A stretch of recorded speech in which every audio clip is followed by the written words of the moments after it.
día de hoy quiero contarte alguna de las historias más conocidas en mi estado. Nayarit es un estado situado en la costa y en donde han ocurrido cosas que podrían helarle la sangre a cualquiera. Prepárate para escuchar 3 historias que a través de los años siguen presentes en las pesadillas de muchos habitantes.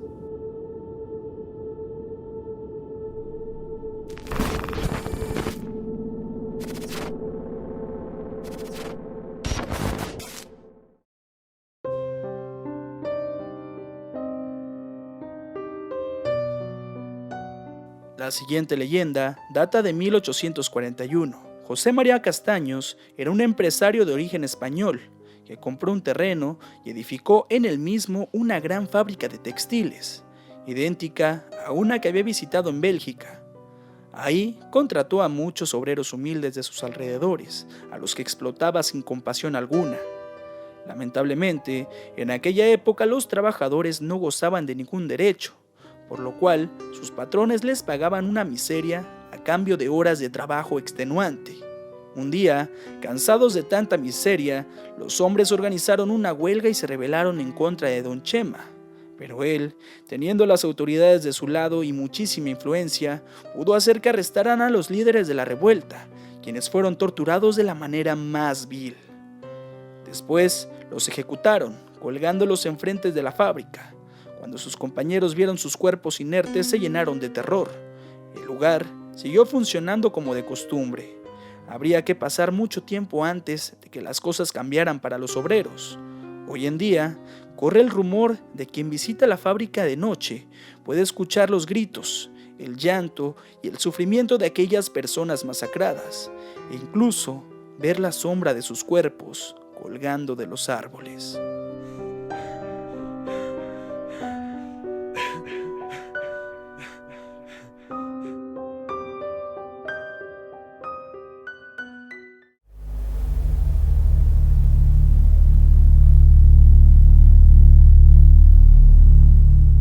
En Valle de Banderas se encuentra el típico ejido de Jarretaderas, donde sus habitantes cuentan una historia. Tiempo atrás, familias enteras solían acudir a las orillas del río Ameca para trabajar en los chilares que ahí crecían.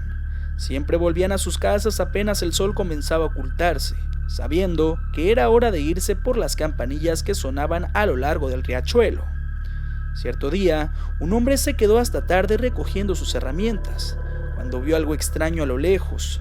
Se trataba de una figura cubierta por una sábana blanca que se dirigía a toda velocidad hacia el mar. No tenía pies.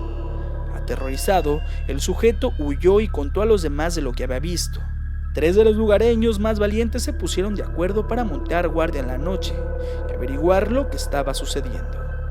Al estar vigilando, notaron cómo un grupo de personas cubiertas con sábanas blancas se iban flotando hacia el mar, tal y como su amigo lo había dicho. Uno de ellos, consternado, decidió regresar a casa con su familia, y los otros 2 se quedaron, tratando de seguir a aquellas figuras. A la mañana siguiente, fueron encontrados en la playa, muertos y con sendas expresiones de horror en sus rostros. No se sabría la verdad sino hasta días después. Resulta que en aquel sitio solía haber una capilla de frailes, la cual había sido destruida por un maremoto. Las figuras de blanco no eran otras que las de aquellos hombres, muertos mientras intentaban salvar su templo. Los pobladores decidieron regar agua bendita frente al mar y rezar por su eterno descanso. Aún así, dicen que todavía se los puede ver en ocasiones.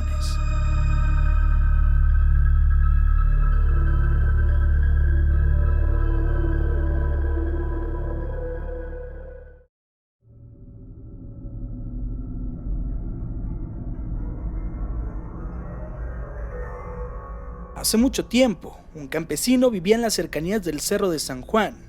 Él trabajaba criando ganado y cierto día una de sus vacas se le perdió. Al ir a buscarla, el hombre se adentró en una cueva en el cerro y le sorprendió al ver que al final había un pueblo muy lindo, con una iglesia preciosa. Al acercarse a esta última, se dio cuenta de que allí crecía un gran árbol de naranjas. Fue entonces que decidió cortar algunas para dárselas a su esposa.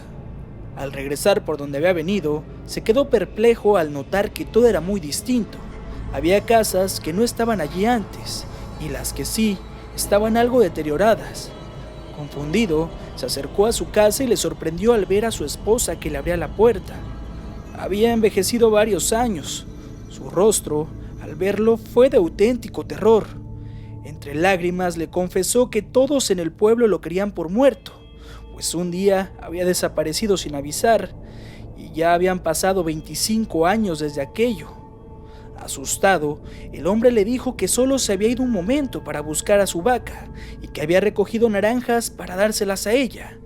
Al sacarlas de su morral, los dos se quedaron sin habla. Estaban convertidas en oro puro.